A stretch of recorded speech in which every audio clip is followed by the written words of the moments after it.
Do you have an area that you like to focus your research on? My primary research is focused on children's social and emotional development, particularly during early childhood, and how that sort of lays, my hypothesis or my theory is that lays a critical foundation for learning. So without those socio-emotional skills in early childhood, kids are gonna have some trouble learning letters and numbers and paying attention, and teachers are going to have some trouble being able to actually teach because they're managing behaviors. So I'm primarily focused on that. Right now I focus a little bit more on, my primary focus is on self-regulation. So how do kids actually manage those emotions and behaviors and develop those? And I look at both the behavioral management as well as the cognitive executive functioning type skills, so attention. So I want to ask you about the research on family routines. What was your hypothesis and what did you do? We were interested in understanding whether family routines might help children develop better regulatory skills as well as better social emotional skills. And the idea behind it was that kids are in classrooms, we used Head Start populations primarily, so I'll come back to that, but kids are in classrooms where routines are a central part of what they do, and we were curious whether whether routines at home were as important for children's development as the classroom routines. Children at the sort of 3 to 4 year old period really rely on predictability and routines to help them manage emotions. And when things are not routine or out of sort of their normal context or normal daily activities, it's a little bit more stressful for them. And the kids without those regulatory capacities often fall apart. And so we were curious whether kids who might have routines at home, even in the context of maybe a more stressful home environment, do better socio-emotionally, and we also looked at academics, but we were particularly interested in socio-emotional development. Tell me a little bit about the study. We did 3 different studies that are all focused on the same sort of thing and understanding how routines help kids transition to school. And we used 3 different data sets, primarily Head Start populations. So our first one looked at early Head Start, so 0 to 3.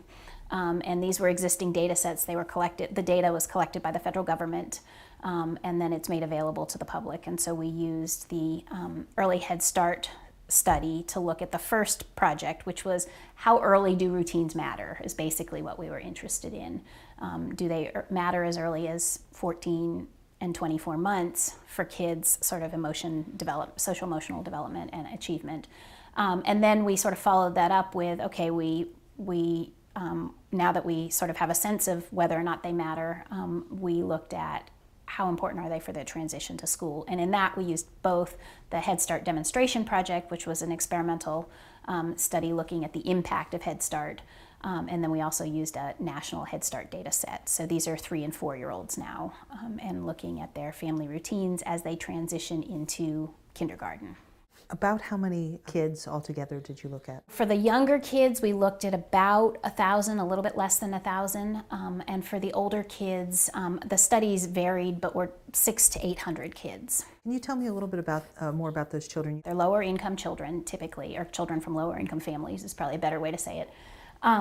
And their families have to qualify. They have to have an income. Typically, it varies a little bit from state to state, depending on the cost of living in the state. But typically, it's about $22,000 to $28,000. Any income less than that. And it's provided by the state, by the federal government. So the kids get family supports, they get meals, and then they get their preschool education, if you will, or the preschool opportunities for high quality preschool settings that they might not otherwise be able to afford.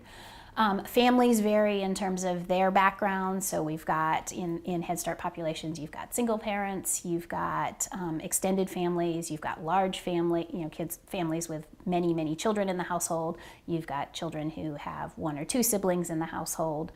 You've got kids who move around a lot, some switching homes, so sometimes they're with mom, sometimes they're with dad, or sometimes they're with mom and grandma. There's a lot less stability, or a lot more chaos, if you will, in those households, because nothing is necessarily stable. So going back to your question, one of the things we were interested in is whether families from this kind of a background can actually establish routines, which we found they certainly can. They're very capable of establishing basic routines and even more complicated routines, but certainly basic routines. What did you find when you looked at the data? Several things. First of all, just broadly, routines matter for children's social emotional development, regardless of their age. So they matter early on, establishing routines as early as 14 months. For example, going to bed at a regular time, or when you go to bed, you brush your teeth and you read a book and then you get into bed. That's one of the routines that we ask about is, do they have a bedtime routine, and then what does it look like? And all the way up to elementary school, or to kindergarten, I should say. So routines are really critical for children's ability to sort of regulate those emotions and to interact in a socially appropriate way. Part of the reason, or part of our sort of conclusion, is that the predictability of what's going to happen and when it's going to happen helps a child manage something that feels a little bit more stressful or a little bit unknown. Particularly for kids who may not have developed an understanding of unknown is okay sometimes. It's not always great, but we'll be fine if we have an unknown, because a lot of these kids haven't always had, it hasn't always been okay when it's been unknown. And so we wanted to sort of, we want to help children understand that we can actually be okay with this unknown. So children had better social skills, so better able to interact with their peers, better able to interact with adults, more positive interaction, so not as much whining, not as much aggression, not as much anxiety. We also found that kids were better able to self-regulate, so when they did get frustrated, or when somebody took their toy, for example, or when somebody takes their toy, they can control those emotions a little bit better. And we also found that they had better academic outcomes, so more able to concentrate, better attention, better math and reading, math and reading for little kids, so better able to count. Why is that self-regulation so important for this age, especially when you're talking about readiness, the next steps for school? There are several reasons. The main reason is that when children enter kindergarten without any of this sort of early experience, and that's much less common now, of course, than it was even 10 or 15 years ago. Most kids experience some sort of out-of-home preschool or childcare.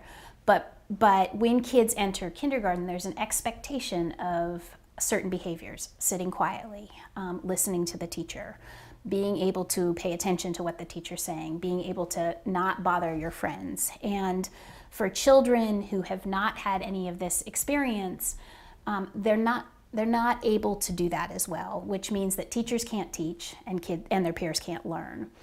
Kids who have an experience of a positive early childhood education center or preschool or childcare learn some of these regulatory skills that allow them to say, hey, the teacher's talking, so I have to sit quietly right now. And when she says, shh, I have to actually quiet my mouth. Or right now we tell the kids to eat their bubble, so they put a bubble in their mouth and they're supposed to be quiet. They cognitively can control that, but they're also physically able to control it better. That allows the teacher to finish reading the story or doing whatever lesson they're doing without having to manage the kids' behaviors, and it allows the child to attend to the teacher more. So without those regulatory skills, kids are all over the place. They're not listening, they're physically all over the place, they're bugging. I'm bugging you, I'm poking you, I'm kicking you, I'm, depending on what I think is really funny, I'm untying your shoes. I could be doing anything, and because I don't have that capacity to control that. You had mentioned the bedtime routine. Can you go through a couple of the other routines at home? At home? Mm-hmm. Absolutely. So the most common routine that parents will say, if you were to ask parents if they have a routine, most of them are going to say they have a bedtime routine. And when we just ask yes or no questions, 100% of, I shouldn't say 100, but almost 100% of the time parents say we have a bedtime routine. But other routines, mealtime routine. So I know that there's been quite a bit of research suggesting that mealtime is important for families, and if there's a routine in terms of you come home from school, we fix dinner together, or I fix dinner, and then we sit down at the table together and we eat as a family. Those types of routines are really critical. Homework routines for older kids. So even if we're talking kindergarten or elementary school, early elementary school, going through what you learned in school, going over, if you've got homework, going over those homework activities. Regular routines for 3 and 4-year-olds, things like getting dressed in the morning. So you mentioned that you have children, and I'm sure you had plenty of mornings where getting dressed was probably the hardest part of the day. And so for families, having that sort of, these are the steps that you need to do to get ready for school or to get out the door, wherever you're going, creating a routine out of that. So you brush your teeth first, and then we put on your shirt and your pants, and then we have breakfast, and we don't have to worry so much about putting your shoes and socks on yet. And then we comb your hair. So that sort of step-by-step process doesn't mean that we aren't going to have meltdowns, and doesn't mean that I'm going to be really thrilled with what you've picked out for me to wear, or I as the parent am going to be really thrilled with what my child picked out, and there are certainly going to be battles. But knowing that this is how we get dressed every morning makes that transition a little bit easier. Same with bedtime. You're brushing your teeth, you're reading your book, you're getting your pajamas on, bath time, whatever is comprised. Each family has a slightly different routine. Some families bathe in the morning, some at night. Everybody brushes their teeth at night, but do they do it right when you get into bed, or do you do it beforehand and then do books and stuff like that? So as long as it's predictable for kids, as long as it follows generally a regular pattern, it's considered a routine. And it can be around any activity. So if you've got pets, it could be about feeding pets, walking pets, if they need to be walked, cleaning pets' cages, if you've got frogs or hamsters or fish or whatever it is. You can create a routine around anything, and that's something it helps children learn responsibility, but it also, again, creates that predictability that kids this age really need. Because they haven't developed their self-regulatory skills as well as they will later on. They need that routine. What are some tips for parents? How do you go about actually establishing a routine, especially if there has been no routine before? That's a great question, and that's one of the things that we work really hard with parents to talk about. So some of it requires a parent to assess their capacity to help create that routine. Once it's created, a parent can step away as long as the child can do it. And what we recommend to parents is they start with something very easy. So let's brush our teeth every night just before bed, or pick a time, whatever time that is. But let's just pick one thing, and let's do it consistently, pretty regularly, through the week. And then maybe we can add in one other step. So doing it incrementally for children and for families. A parent will feel successful with their child if they can carry out that one routine every day. We often suggest to parents that they create some sort of routines chart. So when we do workshops with parents, we actually provide them with a chart that has the chores that a child has to do, or the activities, if you don't want to call them chores, and then another column that they indicate they've done those activities. And we provide them with a bunch of pictures that are typical activities or routines for a 3 and 4-year-old or a 5 and 6-year-old, and you can do it all the way through adolescence.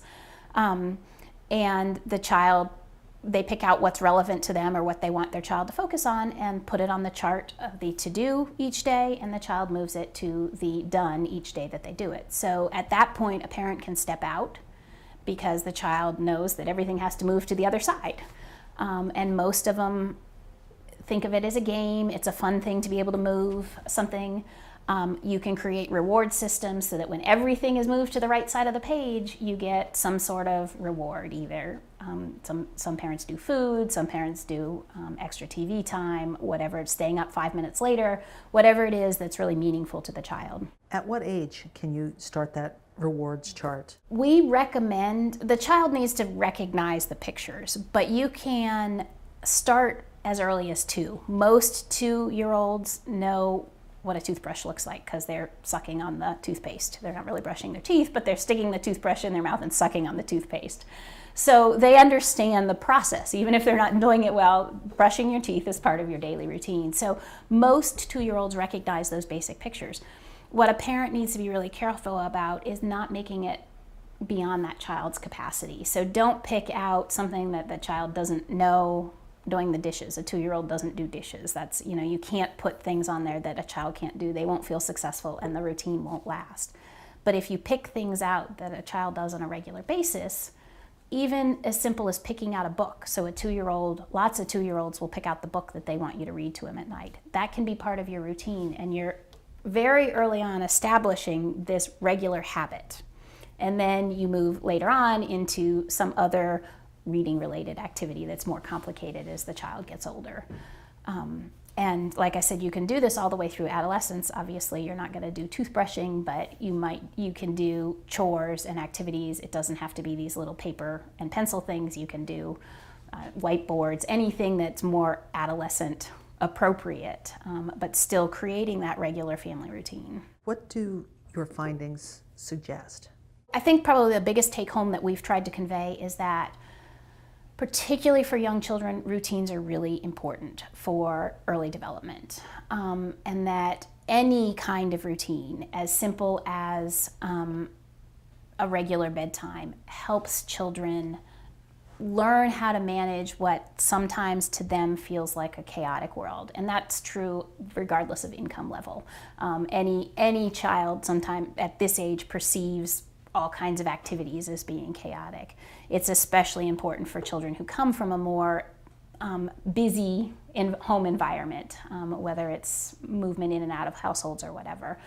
But we also think that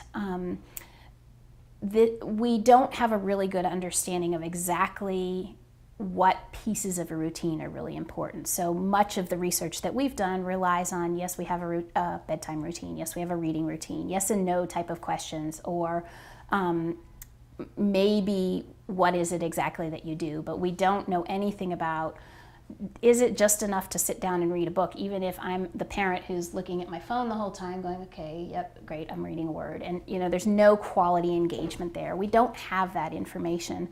So one of the things that our findings convey is, or our findings indicate, is that we need to do more work in this area to understand what it is about routines that are important for kids. Is it just enough to have a routine? Is that really all we need? Or do we need really high quality routines? Right now our research suggests that it's enough to just have some routines. But it may be that the type and the quality really are important for understanding the benefits, and particularly the social benefits. What are the next steps for you and your colleagues? For us, the next steps are to continue to get a little bit deeper into these routines. So not just to ask whether you have family routines, but to ask what they look like. What does a bedtime routine look like? And then, do we do this every night? Or what pieces of the bedtime routine do we do every night? Is it the same steps? We know that it's not always going to be the same steps because children are not predictable themselves. And so one night you brush your teeth and you're happy as you can be and you get into bed and you read and you go to bed. And another night you throw a tantrum because you didn't like the taste of the same toothpaste you used the night before. So we know that there's going to be disruptions to that regular routine, but understanding how frequently they try and do the same steps and whether that's important. Understanding what their interactions look like. If they indicate that book reading is a routine for them, a regular routine for them, is that do you ask questions? Do you just read the story and not interact with the child? What does that look like? So we're trying to get a little bit further into the importance of family routines. We're also asking questions about how often. So is it enough to do it once a week? Do we have to do it 3 or 4 times a week? Do we have to do it every single night? So we're doing much more of a daily diaries type of question. What do you do? When do you do it? How do you do it? Sort of thing, to get a little bit more into to get a better understanding of what this idea of routines looks like for families. Is there anything I didn't ask you that you would want to make sure people know? I think probably the big thing that I would want people to know is that routines can be established under any conditions. And parents sometimes feel like their lives are so busy and so hectic and they can't do it. But as I mentioned in my response to one of your questions, something as simple as one thing helps a child. One routine helps a child. And so any parent, regardless of their circumstances, is able to set up routines. And the more routines you can set up, the better your child is going to do as they transition to school, and throughout school. But we also recognize that's not possible for a lot of families. And so just understanding that something as simple as brushing your teeth every night is creates a stability that a child might not otherwise feel. So that's probably the one, I mean, I sort of conveyed that, but that's probably one thing I'd want to convey to parents is that everybody can do it, regardless of your circumstances. A little bit about your background, where you got your undergrad, your master's, and your advanced degree. Got my undergraduate degree at Mount Holyoke College in Western Massachusetts, which is one of the few remaining women's colleges. And I majored in developmental psychology. I was actually initially a neuroscience major and decided that the biology part of it was not my thing. I didn't like it, so I had intended to be a pediatrician, and this was my next best choice. And then my master's degree and my doctorate are both technically in education, although the focus was human development and psychology. So again, really sticking with the developmental psychology, and which is why I've ended up in an educational psychology program.